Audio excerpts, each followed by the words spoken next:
Assalamualaikum warahmatullahi wabarakatuh. Perkenalkan, saya Velina Pripuspasurya Dirja dengan NPM 122210079 dari kelas 4 EA37. Di sini saya akan memaparkan materi untuk tugas besar mata kuliah manajemen risiko. Materi yang pertama adalah fungsi bank. Fungsi bank ada 3. Yang pertama adalah menghimpun dana, yang kedua menyalurkan dana, dan yang ketiga sebagai alat transaksi. Fungsi bank sebagai penghimpun dana. Fungsi bank untuk menghimpun dana dari masyarakat yang surplus dalam bentuk tabungan, giro, ataupun deposito. Fungsi bank yang kedua, bank sebagai penyalur dana. Bank menyalurkan dana kepada masyarakat yang minus. Sesuai Surat Edaran Bank Indonesia, bank harus menyalurkan dana sebesar 95% dalam bentuk pinjaman yang dibagi menjadi 3, yaitu pinjaman kepada retail atau eceran, yang kedua adalah pinjaman komersil atau UMKM, dan yang ketiga adalah pinjaman korporasi. Pinjaman untuk retail adalah pinjaman yang di bawah 5 miliar. Lalu, untuk pinjaman komersil adalah pinjaman yang di atas 5 miliar dan di bawah 50 miliar. Lalu, untuk pinjaman korporasi adalah pinjaman yang di atas 50 miliar. Fungsi ketiga bank adalah sebagai alat transaksi. Sebagai alat transaksi masyarakat dalam bentuk transfer ataupun yang lainnya. Lalu, selanjutnya ada materi tentang resiko bank. Resiko bank yang pertama adalah resiko kredit. Resiko kredit ditimbulkan karena kegagalan debitur dalam memenuhi kewajibannya sesuai dengan aturan yang disepakati. Contohnya adalah kredit macet atau non-performing loan.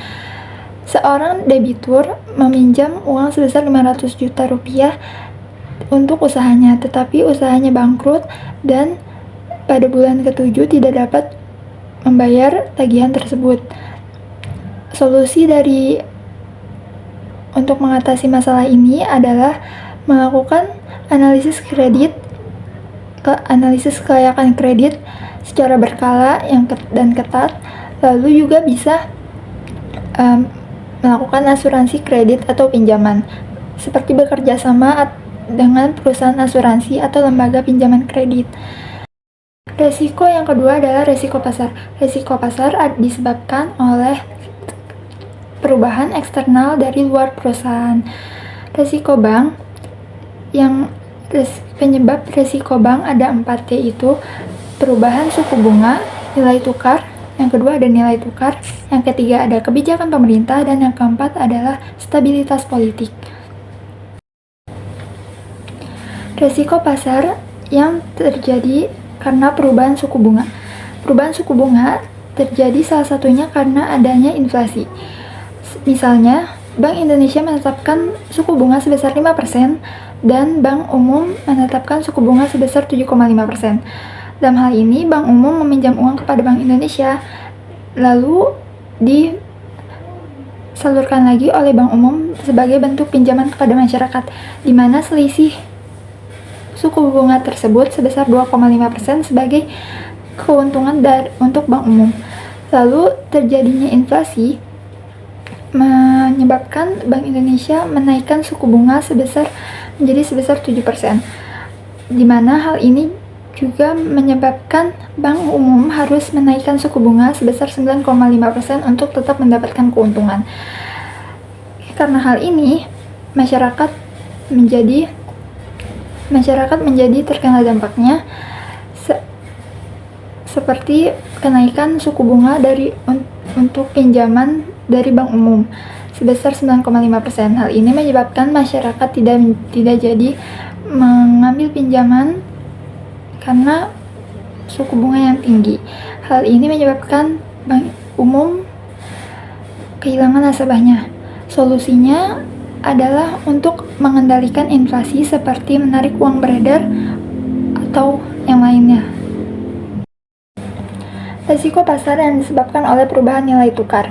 Misalnya, ada Bank Indonesia yang meminjam uang kepada bank luar negeri, di mana saat meminjam nilai tukar dolar sebesar Rp15.000.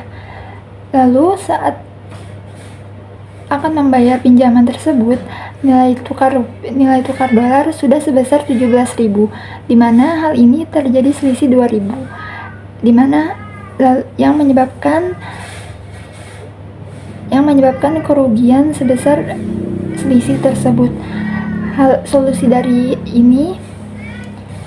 masalah ini adalah dengan melakukan hedging atau lindung nilai seperti forward contract atau yang lainnya. Jadi saat meminjam memutuskan perjanjian akan menggunakan nilai tukar pada tanggal berapa dan berapa nominalnya. Resiko pasar yang disebabkan oleh kebijakan pemerintah. Contohnya ada kenaikan tarif pajak atas bunga deposito atau obligasi. Hal ini berdampak pada harga obligasi yang turun dan hal ini dapat mengalami kerugian pada bank. Lalu bisa juga nasabah yang mungkin menarik dana dari deposito untuk mencari instrumen investasi lain yang menguntungkan. Hal ini dapat menyebabkan juga resiko likuiditas. Resiko pasar karena stabilitas politik. Contohnya ada pada kejadian tahun 1998 di mana keadaan politik sedang tidak stabil.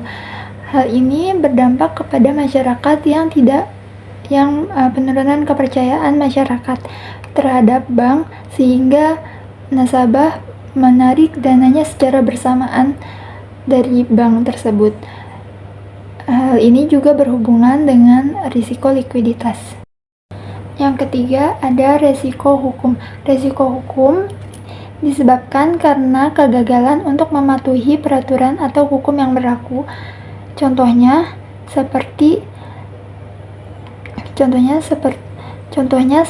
sengketa hukum dengan nasabah, di mana nasabah menggugat bank karena merasa dipotong saldo tanpa persetujuan.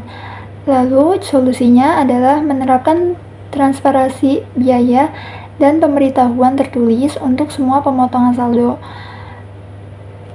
Lalu bisa juga menyediakan mekanisme pengaduan yang jelas dan cepat. Selanjutnya adalah resiko kepatuhan. Resiko kepatuhan adalah resiko yang ditimbulkan karena bank tidak mematuhi peraturan yang berlaku.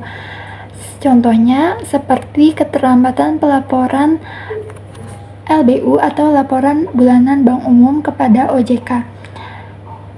Solusinya adalah seperti menggunakan SOP pelaporan dengan kalender deadline atau sistem notifikasi internal untuk mengingat jadwal. Selanjutnya ada resiko likuiditas. Resiko likuiditas ditimbulkan karena bank tidak dapat memenuhi kewajiban jangka pendeknya. Misalnya ada dalam kejadian 1998 tadi, di mana nasabah menarik uangnya secara bersama-samaan dari bank. Hal ini menyebabkan bank tidak dapat memenuhi kewajiban jangka pendeknya karena dana yang dihimpun dari masyarakat disalurkan kembali oleh bank dalam bentuk pinjaman, sehingga saat nasabah ingin menarik dananya secara bersama-samaan, bank tidak memiliki dana lagi. Solusinya bisa menggunakan kas bank dan simpanan di bank sentral untuk memenuhi kewajiban jangka pendek tersebut. Risiko selanjutnya adalah risiko operasional. Risiko ini disebabkan oleh kegagalan sistem atau bisa juga kegagalan manusia atau human error, atau juga kegagalan eksternal seperti bencana alam dan lain-lain. Contohnya bisa gangguan sistem teknologi informasi di mana server m-banking down. Hal ini menyebabkan nasabah tidak dapat bertransaksi. Ini bisa menyebabkan resiko reputasi bank. Solusinya bisa menggunakan backup sistem real time atau penjadwalan maintenance rutin sistem m-banking. Resiko selanjutnya adalah resiko strategis. Risiko kerugian yang ditimbulkan oleh keputusan strategis yang salah. Contohnya, misalnya salah dalam memilih model bisnis. Contohnya seperti bank umum yang ingin masuk ke pasar digital banking tanpa ada kesiapan IT dan SDM. Solusinya melakukan analisis SWOT dan melibatkan konsultan yang ahli teknologi. Yang terakhir ada resiko reputasi. Resiko reputasi adalah resiko yang timbul akibat penurunan kepercayaan publik terhadap bank. Contohnya misalnya ada kesalahan atau error dalam server m-banking.